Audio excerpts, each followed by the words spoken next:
వార్తలు ముందుగా వెలుగు దినపత్రిక. జాకీర్ హుస్సేన్ ఇక లేరు. కొంతకాలంగా గుండె సమస్యలతో అనారోగ్యం. శాన్ ఫ్రాన్సిస్కో ఆసుపత్రిలో కన్నుమూత. ప్రముఖ తబలా విద్వాంసుడు జాకీర్ హుస్సేన్ 73 కన్నుమూశారు. కొంతకాలంగా గుండె సంబంధిత సమస్యతో బాధపడుతున్న ఆయన అమెరికాలోని శాన్ ఫ్రాన్సిస్కోలోని ఓ ఆసుపత్రిలో చేరారు. ఆదివారం ఉదయం చికిత్స పొందుతుండగా పరిస్థితి విషమించడంతో తుది శ్వాస విడిచారని ఆయన మేనేజర్ నిర్మలా బచిని వెల్లడించారు.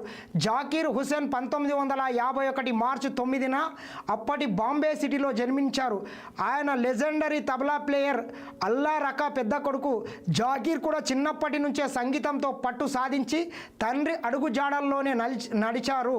సెయింట్ మైకేల్స్ స్కూల్లో పాఠశాల విద్య, సెయింట్ జేవియర్స్ కాలేజీ డిగ్రీ పూర్తి చేసిన ఆయన హిందుస్థానీ క్లాసికల్ మ్యూజిక్ ఫ్యూజన్తో నైపుణ్యం సాధించారు.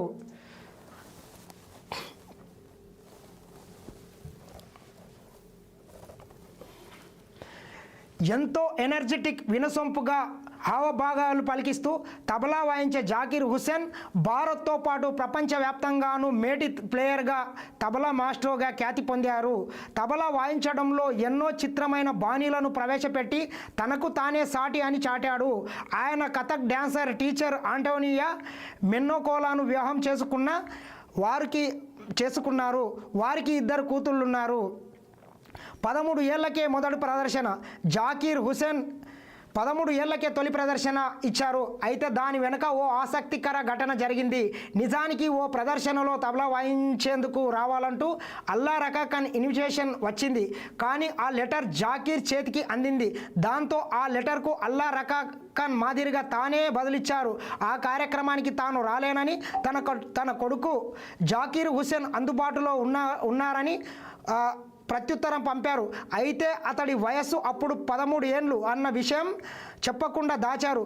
దాంతో జాకీర్ హుస్సేన్కు అలా ఫస్ట్ బుకింగ్ కన్ఫర్మ్ అవ్వడం, ఆయన వెళ్ళి తబలా వాయించి బలా అనిపించుకోవడం చకచక జరిగిపోయాయి. అప్పటి నుంచి ఆయన దాదాపు 6 దశాబ్దాలుగా అసమాన ప్రతిభతో ప్రపంచంలోనే మేటి తబలా ప్లేయర్గా మన్ననలు అందుకున్నారు.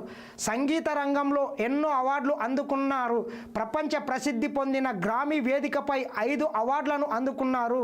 1973లో English guitarist John McLaughlin violin, Shankar performance, Vinayak Ram వంటి ఉద్దండులతో కలిసి ప్రదర్శనలు ఇచ్చి మెప్పించారు. భారత ప్రభుత్వం ఆయనకు 1987లో పద్మశ్రీ, 2002లో పద్మభూషణ్, 2023లో పద్మవిభూషణ్ పురస్కారాలతో సత్కరించింది.